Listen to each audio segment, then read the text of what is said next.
Despite efforts to end the conflict swiftly, the war with Mexico raged on.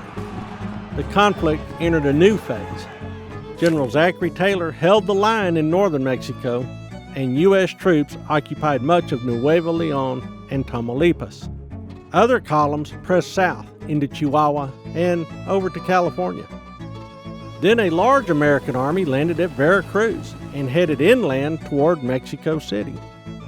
On February 22nd and 23rd, 1847, Santa Anna had double-crossed the United States and led a sizable army against Taylor's army at the Battle of Buena Vista near Saltillo. By the end of September, General Winfield Scott had captured Mexico City.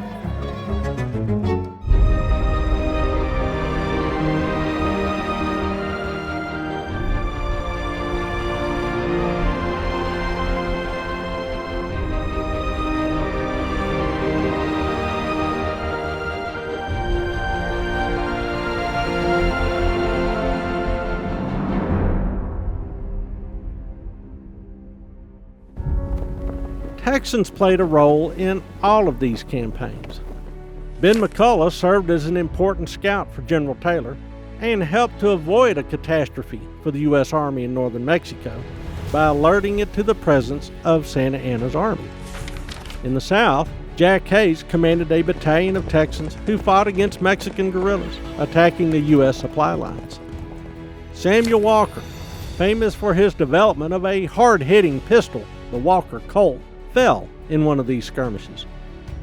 On February 2, 1848, Mexico and the United States signed the Treaty of Guadalupe Hidalgo, and California, New Mexico, and the present Southwest became American soil in exchange for $15 million, half of the amount Polk had offered before the start of hostilities. With the war with Mexico finally settled, U.S. troops departed for other duties. Many headed to Texas. The Alamo became an army depot, warehousing food, clothing, and equipment for the new 8th Military District, as San Antonio blossomed into an important military town. Article 11 of the Treaty of Guadalupe Hidalgo required the United States to control its indigenous populations and prevent them from raiding into Mexico. To do that, soldiers began building forts along the international border and the Texas frontier. In many ways, these became monuments to the soldiers who served and died in the recent conflict. Fort Texas became Fort Brown, named for its fallen commander. The town that sprang up around it became Brownsville. There were forts upstream, too. These included Ringgold Barracks near Rio Grande City, Fort McIntosh in Laredo, and Fort Duncan in Eagle Pass, across the river and a little upstream from the old Presidio del Rio Grande that had played such a large role in the development of Texas. Other forts also sprang up. Fort Inge, Fort Martin Scott, Crowan, Gates, Graham, and Worth became Texas landmarks. In the Trans-Pecos, U.S. troops constructed Fort Bliss opposite El Paso del Norte at a new settlement known as Franklin.